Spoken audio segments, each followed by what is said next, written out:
ক্ষমা করে দিয়েছেন আল্লাহ তাআলা যা অতীতে গেছে।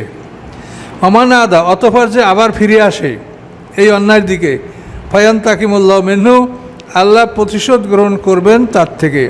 আল্লাহ আজিজুন, আল্লাহ তাআলা পরাক্রমশালী, জুনতেকম, এবং তিনি প্রতিশোধ গ্রহণকারী। জু ইন্তেকাম মানে প্রতিশোধ গ্রহণ করনেওয়ালা, প্রতিশোধ গ্রহণকারী। উল্লালাকুম সৈদুল বাহারে, বৈধ করা হয়েছে তোমাদের জন্য সমুদ্রের শিকার, মানে হেরাম অবস্থায় তুমি সমুদ্র থেকে মাছ ধরে খেতে পারবে। সৈদুল বাহার, জাল দিয়ে ধরো, বড়শি দিয়ে ধরো, বল্লম দিয়েও ধরো, এটা করতে পারবে। ও তোয়ামহু, এবং তার খাদ্য।